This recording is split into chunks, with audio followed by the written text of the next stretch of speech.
வருண் தவான், ராஷ்மிகா மந்தானா, இந்த மாதிரி நிறைய செலிபிரிட்டிஸ் வந்து ஆல் ஐஸ் ஆன் ரியாசி. என்ன மாதிரி ரஃபா தானே, இது என்ன புதுசாக ஏதோ சொல்கிறேன்னு கேட்டிங்கன்னா, இந்தியாவில் இருக்கக்கூடிய ஜம்மு காஷ்மீரில் இப்போ நான் ரீசெண்டாக ஒரு வாரத்துக்கு முன்னாடி போயிட்டு வந்தேன்ல, அந்த ஜம்மு காஷ்மீர் பகுதியில் இன்ஃபேக்ட் நான் வந்து ரொம்ப நார்த் போனேன், அது எல்லாம் விட ரொம்ப கீழே சவுத்தில் ஜம்மு கிட்ட வந்து ஒரு ரியாசி அப்படின்னு சொல்லப்படக்கூடிய ஒரு பர்டிகுலர் ஊர் இருக்குது. இந்த ஊரில் ஒரு பஸ்ஸில் ஒரு 50 மக்கள், எல்லாருமே உத்தரப்பிரதேஷ்லேருந்து மெயினாக வந்தவங்க, ஒரு பில்கிரிமேஜ் வந்து வைஷ்ணவ தேவி கோவிலுக்கு போயிட்டு இருந்திருக்காங்க. போயிட்டுருக்கிற வழியில் வந்து தீவிரவாதிகள் நிறைய பேர் அவங்கள ரவுண்டு கட்டி சுட ஆரம்பிச்சு, இதில் 10 பேர் குழந்தைங்க உட்பட நிறைய பேர் இறந்து போயிருக்காங்க. இதை பற்றி தான் இன்னைக்கு எல்லா இடத்துலையும் சோஷியல் மீடியாவில் எஸ்பெஷலி வந்து இந்த Reasi, all eyes on Reasi அப்படின்னு பேசிகிட்டு இருக்காங்க. இதை நிறைய பேர் வந்து நாங்கள் இன்ஸ்டாகிராமில் ஷேர் பண்ணோன்னா இன்ஸ்டாகிராம் வந்து அதை பேன் பண்ணிடுது அப்படின்லாம் பேசுகிறாங்க.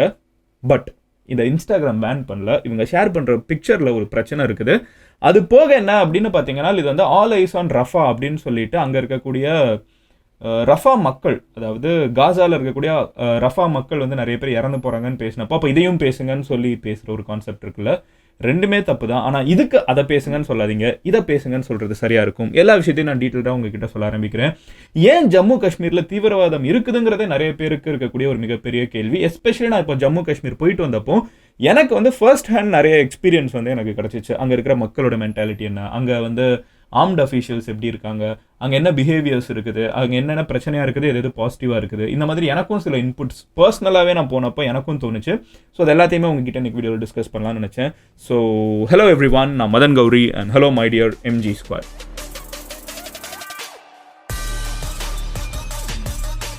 ஃபர்ஸ்ட் விஷயம் என்னன்னு பார்த்தீங்கன்னா, நம்ம சேனலை இன்னும் ஜாயின் பண்ணலைன்னா சப்ஸ்கிரைப் பண்ணி ஜாயின் பண்ணுங்கள். அப்போ நான் டெய்லி மேக் பண்ணுற விஷயங்கள், எஸ்பெஷலி உலகத்தில் என்ன நடந்துட்டு இருக்குங்கிறது உங்களுக்கு டெய்லி தூங்க போகிறதுக்கு முன்னாடி ஒரு நோட்டிஃபிகேஷனில் ஒரு வீடியோவாக வந்து சேரும்.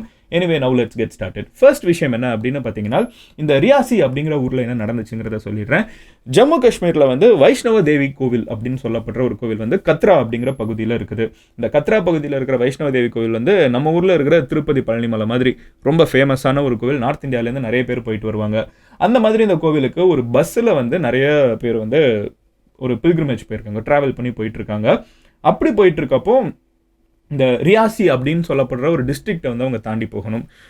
சிசிடிவி ஃபுட்டேஜ்லாம் பார்க்க முடியுது. ஒரு பஸ் போகுது, பின்னாடியே வந்து ஒரு கருப்பு ஜீப் போகுது. கொஞ்சம் தூரத்தில் இது என்ன ஆகுது அப்படின்னு பார்த்தீங்கன்னா, இந்த ஜீப் வந்து முன்னாடி போய் இந்த பஸ்ஸை வந்து வழிமறித்து நிறுத்திட்டு உள்ளுக்குள்ளே இருக்கிறவங்களை வந்து கண்டமணிக்கு சுட ஆரம்பிக்கிறாங்க.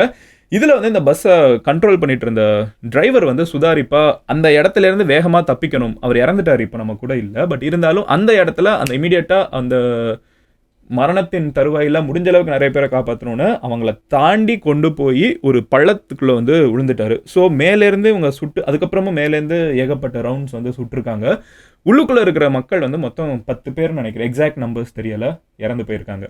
இதெல்லாம் நடந்த டைமிங் இருக்குல்ல, அது ரொம்ப குரூஷியலான ஒரு டைமிங். நேற்றுக்கு இந்தியாவோட பிரைம் மினிஸ்டர் வந்து ஸ்வேரின் பண்ணுறதுக்கு முன்னாடி, நேற்றுக்கு இந்தியா பாகிஸ்தான் மேட்ச் நடக்கிறதுக்கு முன்னாடி, ரெண்டுமே வந்து இந்தியா அண்ட் பாகிஸ்தான் ரெண்டு சைட்லேருந்தும் அதிகமாக பார்க்கப்பட்ட ஈவெண்ட்ஸ் நம்ம ஈஸியாக சொல்லிடலாம். ஸோ 7:30 மணிக்கு வந்து பிரைம் மினிஸ்டர் ஸ்வேரின் பண்ணுறாரு, 8 மணிக்கு இந்தியா பாகிஸ்தான் மேட்ச் இருக்குது. இது வந்து அதுக்கு கரெக்டாக முன்னாடி ஃபியூ மினிட்ஸ் முன்னாடி வந்து இப்படி ஒரு சம்பவம் நடக்குது. அண்ட் இன்ஃபேக்ட் பிரைம் மினிஸ்டர் பதவி ஏற்றவுடனே மோடி வந்து கொடுத்த முதல் ஸ்டேட்மெண்ட்டில் இங்கே இருக்கிற மக்களுக்கு நான் துக்கம் அனுசரிக்கிறேங்கிற ஒரு விஷயம். அண்ட் அதே மாதிரி பார்த்தீங்கன்னா நிறைய செலிபிரிட்டிஸும் போட்டுட்ருக்காங்க. ஸோ இது நடந்த ஒரு இன்சிடெண்ட்டாக. இப்போ நிறைய பேருக்கு இருக்கிற கேள்வி என்னன்னு பார்த்தீங்கன்னா, எதனால இது நடந்திருக்குது, யார் இதை பண்ணாங்கிற ஒரு கொஸ்டின் இருக்குல்ல. ஏன்னா ரொம்ப நாளுக்கு ஜம்மு காஷ்மீரில் நம்ம இப்படி ஒரு விஷயம் கேள்விப்படல. இப்போ நம்ம மறுபடியும் பேச ஆரம்பிச்சிருக்கோம். ஸோ இதை பண்ணியிருக்கிறது யார் அப்படின்னு பார்த்தீங்கன்னா, டிஆர்எஃப் அப்படின்னு சொல்லப்படக்கூடிய ஒரு பர்டிகுலர் அமைப்பு. இவங்க யாருன்னு பார்த்தீங்கன்னா, த ரெசிஸ்டன்ட் ஃப்ரண்ட் அப்படின்னு சொல்லப்படக்கூடிய ஒரு அமைப்பு. இவங்க வந்து பாகிஸ்தான்லேருந்து ஃபண்டு வாங்குறாங்க அப்படின்னு சொல்லிட்டு இந்திய அரசாங்கம் இவங்க மேலே ஒரு குற்றச்சாட்டு வச்சிருக்குது. இவங்களை பேனும் பண்ணியிருக்காங்க. இவங்களோட ஆக்டிவிட்டீஸ் வந்து ஆர்டிகல் 370 வந்து ஜம்மு காஷ்மீர்லேருந்து ரிமூவ் பண்ணதுக்கப்புறம் அதிகமாகி இருக்குது. ஆர்டிகல் 370, அதாவது இந்த மாதிரி தாக்குதல்களாக இருக்கட்டும், இந்த மாதிரி செக்யூரிட்டி பர்சனல் மேலே தாக்குதல்களாக இருக்கட்டும், இது நிறைய அதிகமாக இருக்குங்கிறது தான் வந்து நம்மளுக்கு ஸ்டாட் சொல்லுது. பட் உங்களுக்கு ஒரு கேள்வி இருக்கும், ஆர்டிகல் 370 என்ன? ரெசிஸ்டன்ட் ஃப்ரண்ட்னு சொல்கிறவங்க ரெசிஸ்டன்ட்னா என்ன? தற்காத்துக்கிறது. அப்படி ஒரு பேர் வச்சுக்கிட்டு இந்தியாவுக்குள்ளே இருக்கிற இந்தியன்ஸே வந்து ஏன் தாக்க போகிறாங்க, இவங்க யார் அப்படிங்கிற ஒரு கேள்வி உங்களுக்கு இருக்கும்ல. அதுக்கு முன்னாடி நம்ம ஆர்டிகல் 370 என்னங்கிறத ஒரு டைம் பார்த்துருக்கணும். ஸோ ஆர்டிகல் 370 அதுக்கப்புறம் வந்து ஏன் இந்த ஃபோட்டோ வந்து இன்ஸ்டாகிராமில் போட்டால் பார்க்க முடியலங்கிறத நான் அடுத்து சொல்கிறேன். பட் அதுக்கு முன்னாடி ஆர்டிகல் 370 பற்றி சொல்லிடுறேன். ஜம்மு காஷ்மீர் வந்து இந்தியாவோட சேர்ந்தப்போ, இந்தியா கிட்ட இருக்கிற ஜம்மு காஷ்மீர் பகுதி சேர்றப்போ நம்ம வந்து அவங்களுக்கு நிறைய பர்க்ஸ் கொடுத்தோம். அதில் ஒரு விஷயம் என்னன்னு பார்த்தீங்கன்னா ஆர்டிகல் 370. இது வந்து ஜம்மு காஷ்மீருக்குன்னு தனியாக கான்ஸ்டிடியூஷன் வச்சுக்கலாம். ஜம்மு காஷ்மீருக்குன்னு இருக்கிற மக்கள் வந்து இந்தியாவோட ரூல்ஸை பெரும்பான்மை ஃபாலோ பண்ணணும்னு அவசியம் இல்லை. ஜம்மு காஷ்மீருக்குன்னு தனி சட்டங்கள் இருக்கலாம். அங்கே வந்து ஒரு பெரிய அட்டானமி, அவங்களுக்கு வந்து ஒரு நிறைய சுதந்திரமும், அவங்களுக்கு வந்து இந்தியாவோட மெயின்லேண்டோட அவங்க சேர மாட்டாங்க. ஸோ டெக்னிக்கலாக பார்த்தீங்கன்னா நமக்கு இந்தியாவில் இருக்கிற எல்லாருக்குமே ஒரு சட்டம், ஜம்மு காஷ்மீருக்கு மட்டும் ஒரு ஸ்பெஷல் ப்ரிவிலேஜ்லாம் நம்ம நிறைய கொடுத்துருந்தோம். அங்கே லேண்ட் வாங்க முடியாது, மற்றவங்க ப்ராப்பர்ட்டிஸ் வாங்க முடியாது. அது மாதிரி அந்த இடத்த வந்து அங்கே இருக்கிற மக்கள் இந்தியாவில் ஜாயின் பண்ணதுக்காக நம்ம ஒரு ஏகப்பட்ட அஷூரன்சஸ் கொடுத்துருந்தோம்.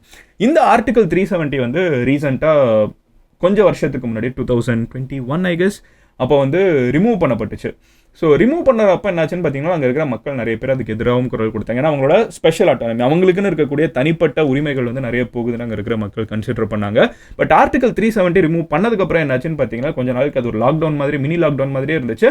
அதுக்கப்புறம் வந்து டூரிசம் வந்து உள்ளுக்குள்ளே போக ஆரம்பிச்சிச்சு. நிறைய இந்த ஆர்டிகல் 370 ரிமூவ் பண்ணுறதோட பர்பஸ் என்னன்னு இவங்க சொன்னாங்கன்னா, இல்லை கவர்மெண்ட் சொல்லிச்சுனால் ஜம்மு காஷ்மீரை வந்து இந்தியாவில் இருக்கிற எல்லா ஸ்டேட் மாதிரியும் ட்ரீட் பண்ணோம், அவங்களும் நம்மள ஒருத்தங்க தானே, அவங்களையும் நம்ம ஈக்குவலாக ட்ரீட் பண்ணுங்கிறதா. அங்கே இருக்கிற மக்கள் என்ன சொன்னாங்கன்னா, ஆனால் எங்களோட ப்ரிவிலேஜஸ் போகுது, எங்களுக்கு அதெல்லாம் சொல்லி தானே இந்த நாட்டோட சேர்த்திங்க, இப்போ எங்களுக்கு அதெல்லாம் போகுது அப்படின்னு அவங்க சொல்லியிருந்தாங்க. ரெண்டு பேரும் அப்படி பேசிட்டு இருக்கப்போ நிறைய இந்தியன் ஃபோர்ஸஸ் வந்து உள்ளுக்குள்ளே போய் இறங்குனாங்க. அதுக்கப்புறம் டூரிசம் நிறைய பூம் ஆக ஆரம்பிச்சிச்சு. ஐ திங்க் 5 மாதத்தில் 6 லட்சம் பேர் வந்து விசிட் பண்ணாங்க. இப்போ நான் பர்சனலாக ஜம்மு காஷ்மீர் நான் போனேன் இல்லை, நான் வந்து கார்கில் வரைக்கும் போயிட்டு வந்தேன்.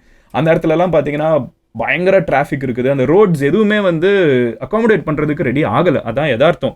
லடாக் நீங்கள் என்ன சொல்கிறாங்கல்ல, ஒரு காலத்தில் லடாக் போடுறது பயங்கரமாக இருக்கும். இப்போ லடாக் போய் பார்த்தீங்கன்னா போக முடியாது. நீங்கள் ஜம்மு காஷ்மீர் வழியெல்லாம் போனீங்கன்னா ஃபுல் டிராஃபிக்கு, ஃபுல்லாக வந்து இந்தியா ஃபுல்லாக இருக்கிறவங்க இந்த ஓப்பன் பண்ணவொன்னே உள்ளே போகிறப்போ அங்கே வந்து பயங்கர டிராஃபிக் இருக்குது. ஏன்னா இன்ஃப்ராஸ்ட்ரக்சர் அதுக்கு ரெடி ஆகலை. நீங்கள் இந்தியாவில் வேறு எந்த சிட்டி எடுத்து பார்த்தீங்கன்னாலும் 50-60 வருஷமாக வந்து ஒரு காலத்துக்கு ஏற்ற மாதிரி இன்ஃப்ராஸ்ட்ரக்சர், ரோடு, ஹோட்டல்ஸ் எல்லாமே மாறுதில்ல. அங்கே திடீர்னு இங்கே இருக்கிற மொத்த பொட்டன்ஷியல் அங்கே போய் இறங்குறப்போ அந்த ஊர் வந்து தாங்க மாட்டேங்குதுங்கிறத கண்ணு முன்னாடி நம்மளால் பார்க்க முடிஞ்சிச்சு. ஏகப்பட்ட எல்லா இடத்துலையும் டிராஃபிக் ஜாமு, எல்லா இடத்துலையுமே மெயினாக சிட்டிக்குள்ளே சொல்கிறேன், அப்புறம் பெரிய பெரிய ஹைவேல கூட, சோன்மார்க்கில் கூட, சம்மந்தமே இல்லாத இடத்துல கூட அந்த மாதிரி இருந்துச்சு. எல்லா இடத்துலையுமே வந்து ஆர்ம்டு அஃபீஷியல்ஸையும் நிறைய பார்க்க முடிச்சு. அப்போ நான் கூட யோசிச்சேன், ஏன் இவ்வளோ ஆர்ம்டு அஃபீஷியல்ஸ் இருக்காங்க. நானே விளாக் பண்ணியிருக்கேன், நீங்களே சர்ச் பண்ணி பார்க்கலாம். மதன் கௌரி ஜம்மு காஷ்மீர் அப்படின்னு சொன்னீங்க, சர்ச் பண்ணிங்கன்னா ஒரு 2 வீக்ஸ் முன்னாடி விளாக் பண்ணியிருப்பேன். ஸோ அவ்வளோ ஆர்ம்டு பர்சனல், எங்கே திரும்பினாலும் ஆர்ம்டு பர்சனல் இருக்காங்க. எனக்கு வந்து அது ரொம்ப ஆச்சரியமாக இருந்துச்சு. இந்தியாவில், உலகத்தில் நான் எங்கேயுமே வந்து அவ்வளோ ஆர்ம்டு பர்சனல் பார்த்ததில்ல. மார்க்கெட்டுக்குள்ளே போனீங்கன்னா ஒருத்தங்க வந்து ஒரு துப்பாக்கியை வச்சுக்கிட்டு நடந்து ரோந்து பார்த்துட்டு இருப்பாங்க. நீங்கள் வந்து எங்கே சொல்ல, சும்மா வாக்கிங் போகிறேன், மழை நல்லா இருக்குது, நான் நடந்து போகிறேன், சும்மா கொஞ்சம் தூரம் நடந்து போகிறேன்னு பார்த்தீங்கன்னா நீங்கள் 2 பர்சனலையாவது பார்த்துட்டு தான், 2 ராணுவ வீரர்களையாவது பார்த்துட்டு தான் திரும்பி வருவீங்க. ஸோ அந்தளவுக்கு வந்து எல்லா இடத்துலையுமே பயங்கரமாக ஆட்கள் இருந்தாங்க. எலெக்ஷன்லாம் வேறு நடந்துட்டு இருந்த சீசன்லாம் நான் எலெக்ஷனால மெயினாக இருக்கும் அப்படின்னு நினச்சேன். பட் அதை தாண்டி ஆர்டிகல் 370 எடுத்த டென்ஷன் வந்து இன்னமுமே அங்கே இருக்கிற மக்கள் எல்லாருமே டேர்ம்ஸ்க்கு வந்துட்டாங்களான்னு கேட்டிங்கன்னா இல்லைங்கிறதான் சொல்லணும். அட் த சேம் டைம் அங்கே டூரிசம் பிஸ்னஸில் இருக்கிறவங்க, நான் இன்ட்ராக்ட் பண்ண நிறைய கிராம மக்கள் ரொம்ப ஹம்பிளாக இருக்காங்க, ரொம்ப ஸ்வீட்டாக இருக்காங்க. நான் ஆனஸ்ட்டாக சொல்லணும்னா இது வரைக்கும் நான் பார்த்த மக்கள்லே Kashmiris are the sweetest people.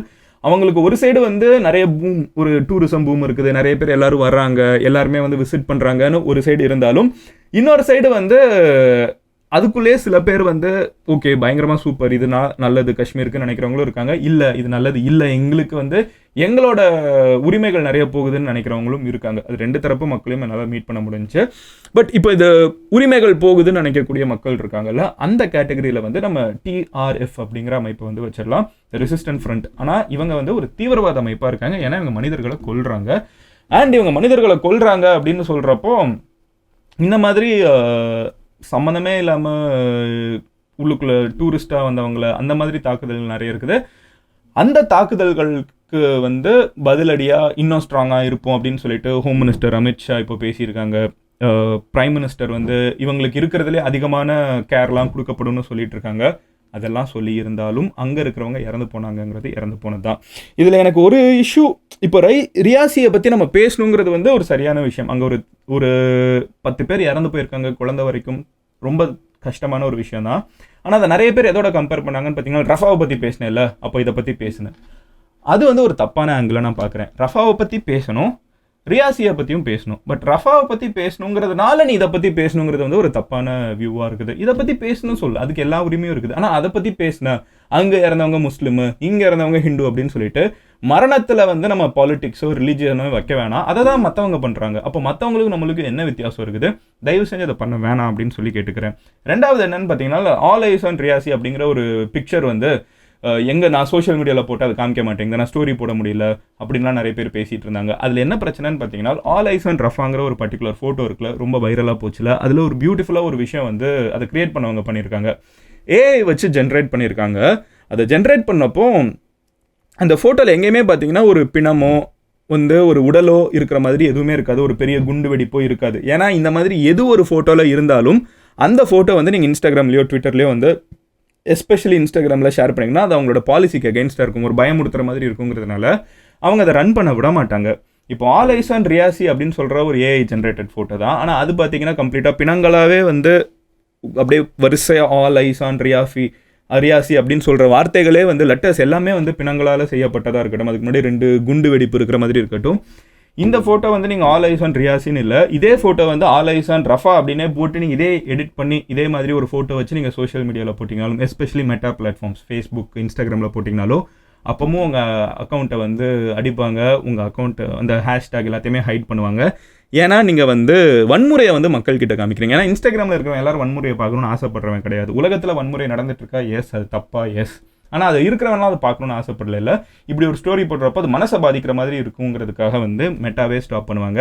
அதுக்குள்ளே நிறைய பேர் ட்விட்டரில் வந்து ஒரு இன்டர்நேஷனல் கான்ஸ்பிரசி, இது வந்து இந்துக்கள் இறந்துட்டாங்க அதனால தான் அதை காமிக்க மாட்டேன் அப்படிலாம் கிடையாது. அதுக்கு பின்னாடி இருக்கிற லாஜிக் என்னன்னு பார்த்தீங்கன்னா, ஏஐ ஜென்ரேட் இமேஜ் பண்ணுறப்போ, ஏஐ வச்சு இமேஜ் ஜென்ரேட் பண்ணுறப்போ அது வந்து ரொம்ப ஒரு உயிர் போன மாதிரி பிணங்கள் இதெல்லாம் வச்சா வந்து அஃப்கோர்ஸ் அது வந்து காமிக்காதுங்கிறது தான் யதார்த்தமான ஒரு விஷயம். அது வந்து பாலிசியை மீறி போகுது. அட் த சேம் டைம் நீங்கள் ரஃபா நல்லா மறுபடியும் இந்த all eyes on Rafah photo நீங்கள் பார்த்தீங்கன்னா அதில் எங்கேயுமே வந்து பிணங்களோ குண்டு வெடிப்புகளோ அப்படி இருக்காது. அதனால தான் அது வந்து மெட்டாவில் நிறைய இடத்துல பேச முடிஞ்சு. அந்த ஃபோட்டோவோட கோல் வந்து பயமுறுத்துறது கிடையாது, அந்த ஃபோட்டோவோட கோல் வந்து இப்படி ஒரு விஷயம் நடந்துட்டு இருக்குது பேசுங்கிறது தானே. ஸோ அதனால தான் அந்த டிஃப்ரென்ஸ். அது நிறைய பேர் வந்து ரிலீஜன் வச்சு போலரைஸ் பண்ண பார்த்தாங்க, அது இல்லைங்கிறதையும் நான் உங்ககிட்ட கிளாரிஃபை பண்ணிக்கிறேன். ரியாசியாக இருக்கட்டும் ரஃபாவாக இருக்கட்டும், எங்கே இருந்தாலும் ஒரு தாக்குதல் தப்பு தான். ஒரு மனிதனை கொல்றது தப்பு தான். அது மதத்தின் பேர் இருக்கப்போ ரொம்பவே பெரிய தப்பு தான். அது எங்கே இருந்தாலும் சரி, அது முழுக்க கண்டனங்களுக்குள்ளப்பட்டது அப்படிங்கிறத சொல்லிட்டு இந்த வீடியோவை நான் முடிக்கிறேன். அண்ட் தயவு செஞ்சு இதை வச்சு நம்மளை நிறைய பேர் போலரைஸ் பண்ண பார்ப்பாங்க. அதுக்கு இரையாகாமல் இதுக்கு பின்னாடி இருக்கிற டெக்னிக்கல் ரீசன் என்ன, ஏன் மெட்டாவோ அதை காமிக்க மாட்டேங்கிறாங்கிறத புரிஞ்சுக்கோங்க. அண்ட் ரஃபா கப்போர்ட் பேசினதுனால நீ வந்து ரியாசி பற்றி பேசு அப்படிங்கிறத சொல்கிறதுக்கு பதிலாக ரியாசின்னு இப்படி ஒன்று நடந்திருக்குங்கிறது மட்டும் சொல்லுங்கள். ஏன்னா அதுதான் சரியான விஷயம். இதை பேசினதுனால இதை பேசணும்னு அவசியம் கிடையாது, இதை பேசணும் அவ்வளோதான், வேறு ஒன்றும் கிடையாது. நாளைக்கு நான் உங்களோட வீடியோவில் பார்க்குறேன். அண்ட் நீங்கள் வேறு ஏதாவது டாபிக் நான் பேசணும்னு நினச்சிங்கன்னா அது என்னங்கிறத கமெண்ட்டில் சொல்லுங்கள். அண்ட் நீங்கள் என்ன பர்சனலாக ஃபாலோ பண்ணணும்னு நினச்சிங்கன்னா மதன் கோரின்னு சொல்லிட்டு எந்த சோஷியல் மீடியாவிலும் சர்ச் பண்ணுங்கள். You should be able to find my profile. Love you all, take care, bye, cheers எம்ஜிஸ்.